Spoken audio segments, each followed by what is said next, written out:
Can a simple run on a treadmill, seriously, can it actually help people manage their cannabis use? Well, today we are diving into some pretty surprising science that connects aerobic exercise with kicking the habit. So let's get right into it. But first, before we even get to the treadmills, it's super important to understand why researchers are even looking for these kinds of new solutions in the first place. We've got to look at the scale of the challenge. So let's start with a pretty staggering number, 16%. According to a study in PLOS One, that's how many of all addiction treatment admissions in the US are primarily for cannabis. This really shows that we're not talking about some small niche issue here. This is a major public health concern. And that brings up a really big question. What makes finding a solution so tough is that right now there are 0 FDA-approved medications specifically for cannabis dependence. So if pills aren't the answer, what is? And this is exactly where researchers are having to get creative, looking at things like behavioral approaches. And that, right there, brings us to the exercise prescription. It's a really fascinating scientific hypothesis.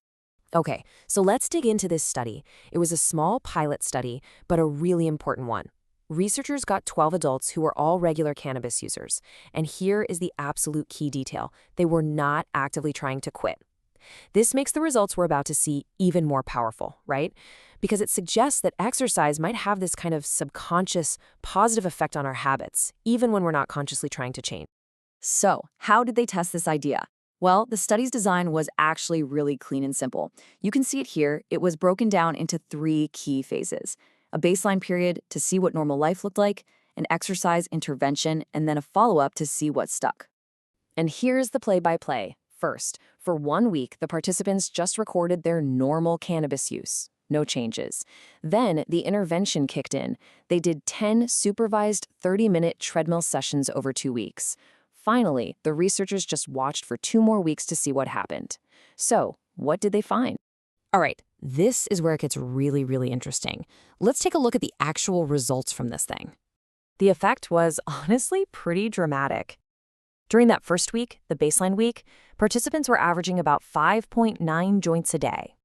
But once they started that 2-week exercise intervention, that number just plummeted, all the way down to 2.8 joints per day. I mean, that's a drop of more than 50%, just from adding 30 minutes of running into their routine. And get this, it wasn't just their behavior that was changing. This chart here shows their own self-reported cravings. And across 4 different measures, you've got compulsivity, emotionality, expectancy, and purposefulness. Cravings were way lower after an exercise session compared to before. So it seems like the exercise didn't just reduce the use, it reduced the desire to use too. But what happens when the supervised exercise stops? This is where we run into the tough reality of withdrawal. Okay, now let's go back to that first graph and look at the follow-up period on the far right.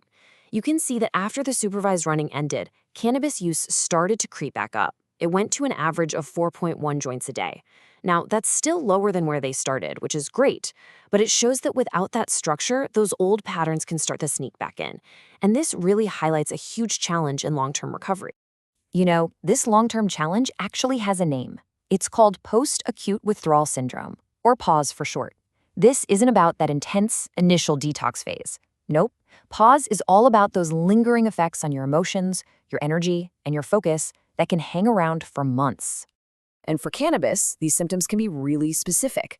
We're talking about things like vivid dreams, being really irritable, headaches, and especially things like disrupted sleep and big mood swings. I mean, these are the day-to-day hurdles that make long-term recovery feel like a marathon, not a sprint. So, all of this brings us to a really crucial point. Exercise is a powerful tool, for sure, but it's rarely the only tool you need.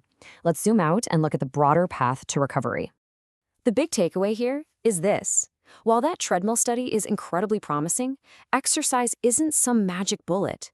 It's a fantastic piece of a much larger toolkit, one that works right alongside established evidence-based therapies. For instance, 2 really common and effective approaches are cognitive behavioral therapy, or CBT, and motivational enhancement therapy, or MET. You can think of CBT as learning your personal playbook, figuring out your triggers and building new coping skills. MET, on the other hand, is all about finding your why, tapping into your own motivation for change. And often, they work best when you use them together. And here's the thing, despite all the challenges we've talked about, the overall outlook is overwhelmingly positive. I absolutely love this quote from recovery advocate William L. White. He says, full remission from cannabis-related problems is possible and probable. I love that, not just possible, but probable. And you know what? The data completely backs this up. One study he talks about found that a whopping 82% of people who had a cannabis use disorder actually achieved remission by the time they turned 30. Recovery is the common path. And if you zoom out and look at the lifetime rate, it's even higher. A full 90% of people who have ever had a diagnosable cannabis use disorder eventually get to remission. This tells us that, yeah, the journey can be tough, but recovery is actually the expected outcome. It's the norm. So what's the big idea to walk away with here? Well, in a world where we're always looking for these complex medical, pharmaceutical solutions, this research kind of forces us to ask a really powerful question. Could a huge part of the path to managing addiction be paved with something as fundamentally simple, as accessible, and as human as just putting one foot in front of the other?